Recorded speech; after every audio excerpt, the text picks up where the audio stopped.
क्या खुद आकर सदाकत आश्रम पे इन्होंने हमला बोला, हमारे कई कार्यालयों पे हमला बोला। बताइए कौन नफरत का होलसेल मार्केट चलाता है? मोहब्बत की दुकान वाले लोग हैं। हम इस तरह की भाषा का इस्तेमाल करेंगे? पहले ये गाली दिलवाते हैं अपने आप को, फिर कहते हैं अरे देखो हमें गाली पड़ गई, गाली पड़ गई, गाली। इस यात्रा का समापन हो सकता है, ये सफर की शुरुआत है। कुछ हफ्तों में प्रधानमंत्री जी आएंगे, आंसू टपकाएंगे, कहेंगे मुझे गाली पड़ेगी। ये हर बार करते हैं, लेकिन अब इनकी पोल खुल चुकी है, इनकी चोरी पकड़ी जा चुकी है। देखिए, वोट अधिकार यात्रा का समापन है और समापन को लेकर 1 तारीख को आप देखिए कि युद्ध स्तर पर तैयारियां जो है कांग्रेस में शुरू हो चुकी है। हमारे साथ प्रवक्ता पवन खेरा है। पवन खेरा जी, पहले तो आपको बधाई कि आपका यात्रा एकदम सफल रहा है। सोशल मीडिया पर अच्छे से दिखा है, जमीनी स्तर की में कैसा रहा बताइए। आपने नहीं देखा? आप तो थे वहां, मैंने देखा आपको। आपने भी देखा, आपके साथियों ने भी देखा कि जमीन पे क्या माहौल है। कल आरा में अगर आप भोजपुर में थे तो आपने देखा होगा लाखों की भीड़ ऐसी जगह पे आ गई जहां हजारों की कैपेसिटी थी और फिर चरमरा गई सारी व्यवस्था। ये जोश पूरे बिहार में है और ये जोश पूरे हिंदुस्तान में भी आ रहा है। कल समापन है, क्या ये लड़ाई आगे भी जारी रहेगी? ये समापन नहीं है, शुरुआत है। इस यात्रा का समापन हो सकता है, ये सफर की शुरुआत है।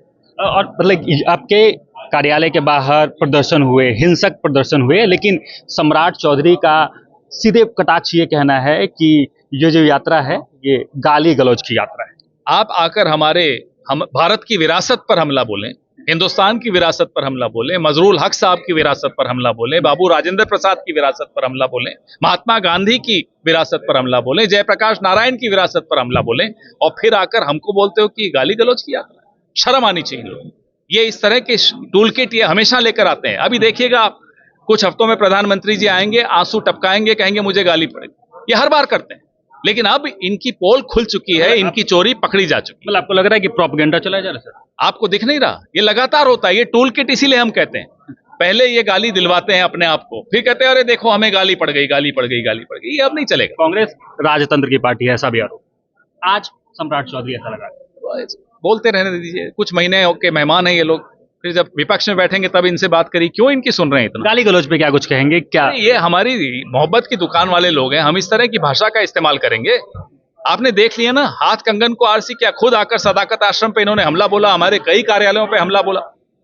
बताइए कौन नफरत का होलसेल मार्केट चलाता है और कौन मोहब्बत की दुकान चलाता है? यात्रा के दौरान भी कई सारे खुलासे किए हैं आपने, और आज भी एक बड़ा खुलासा हुआ है, क्या कुछ? ये लोगों को समझ में आ गया है कि चुनाव आयोग गिरफ्त में है नरेंद्र मोदी और अमित शाह की।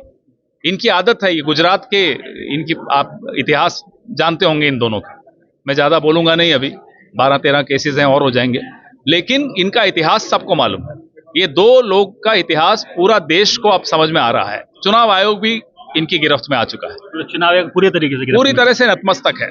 तो देखिए, हमारे साथ कांग्रेस के बड़े चेहरे यानी पवन खेरा हमारे साथ थे, और वो सीधे तौर पर जो है बीजेपी पार्टी के साथ साथ बड़े चेहरे यानी अमित शाह, पीएम नरेंद्र मोदी हो और डिप्टी सीएम सम्राट चौधरी हो, सीधे तौर पे टारगेट करते हुए नजर आए हैं। जैसे कि आज सम्राट चौधरी ने गाली गलौज यात्रा करार दिया था, यानी कांग्रेस और महागठबंधन की जो यात्रा है उसे गाली गलौज यात्रा कहा था, जिसका पलटवार करते हुए पवन खेरा नजर आ रहे हैं। अब कल वोट अधिकार यात्रा का आखिरी दिन है और युद्ध स्तर पे जो है, मतलब पटना सदाकत आश्रम में जो है तैयारियां चल रही हैं। कल एक सड़क मार्च होगा, तमाम बड़े चेहरे आपको दिखेंगे। महागठबंधन के जितने बड़े चेहरे जिनसे आप रूबरू हुए होंगे वो आपको कल यहाँ सड़क पे दिखेंगे। तो एक बड़ा जनसैलाब पटना की सड़कों पे आपको देखने को मिल सकता है। बाकी कल जो कुछ भी होगा ये भी हम दिखाएंगे, बताएंगे। हमारे साथ जुड़े रहें, देखते रहें सच टॉक।